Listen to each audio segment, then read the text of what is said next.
الفراخ ولا تقليها ولا تسلقيها. هقولك على طريقة تحفة جدا هتعمليها للفراخ وبالخضار، تحفة وسهلة جدا، والتتبيلة بتاعتها بسيطة خالص، مش حاجات كتيرة ولا حاجات مش معروفة، لا حاجات سهلة قوي وهتعجب اولادك جدا.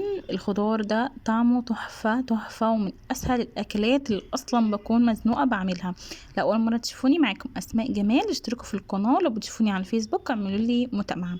اول حاجه كده نبدا بيها هو الخضار. معايا جزر، كوسه، بطاطس، بصل، طماطم، اي حاجه تحبيها ممكن تضيفيها عادي جدا. اول حاجه كده هقطع الجزر حلقات رفيعه جدا، وبعد كده الكوسه حلقات متوسطه، وبعد كده البطاطس هقطعها مكعبات. بعد كده بقى هقطع طماطم برضو مكعبات كده صغيره خالص، على قد ما تقدري حاولي تخليها مكعبات صغيره جدا. تمام. انا مش هعمل طبعا طماطم في الخلاط والكلام ده، لان هي صينيه خضار مختلفه جدا عن صينيه البطاطس. تمام. بعد كده هقطع برضو البصل مكعبات كده صغيره. هحط بقى ملح وفلفل اسود وتوابل بقى، عايز توابل فراخ، عايز 7 بهارات، حطي كل التوابل اللي انت تحبيها حطيها. تمام.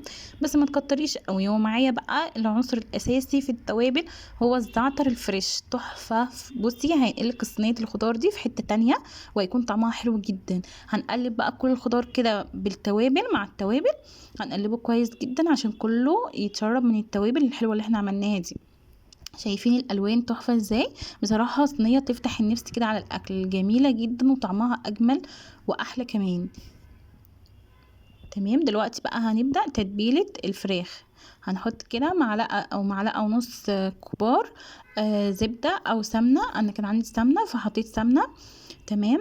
بعد كده هنحط فلفل اسود، وهنحط توابل فراخ.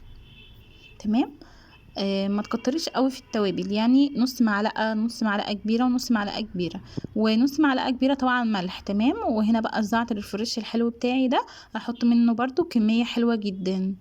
الزعتر بيخلي الفراخ ليها طعم وريحه حلوه جدا، بصراحه تحفه جدا. هنقلب بقى كل التوابل دي كده مع الزبده او السمنه، هنقلبهم كويس جدا عشان يندمجوا مع بعض.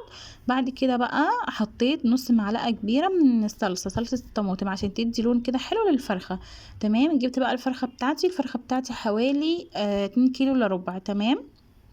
همسك بقى كده التوابل وهدهن بقى الفرخه كده من جوه من تحت الجلد كويس جدا، وتفضلي كده تعملي لها مساج. ايوه، اعملي الفرخه مساج عادي جدا.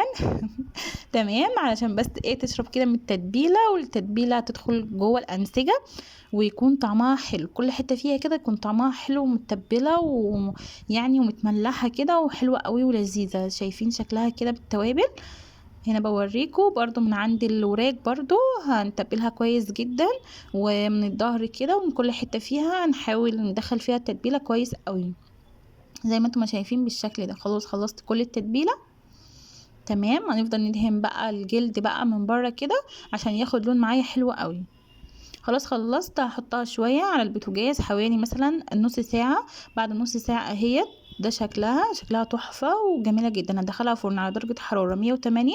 هفتح الشوايه وهفتح من تحت بس على نار هاديه شويه، يعني درجه حراره مثلا 180 160 على حسب الفرن بتاعك. تمام. هدخلها الفرن وهتطلع معايا بالشكل القمر التحفه قوي ده. شايفين شكلها حلوه ازاي ومستويه وجميله ومخدتش معانا وقت خالص. قعدت تقريبا في الفرن يعني نص ساعه برضو. تمام. شايفين بقى يعني الصدر بتاعها مستوي قوي ازاي. طبعا ناس كتير بتشتكي ان الصدر مش بيبقى مستوي، مش بيبقى طري، لا الزبده والتوابل اللي احنا عملناها هتخليها طريه وطعمها حلو جدا وهتبقى متبله وتحفه جدا يعني. شايفين بقى؟ والخضار طبعا مستوي. الجزر طبعا بنخاف ان هو ما يستويش، لا هو مستوي وطعمه تحفه قوي. جربوا الطريقه بتاعتي. لو اول مره تشوفوني اشتركوا في القناه، ولو بتشوفوني على الفيسبوك اعملوا لي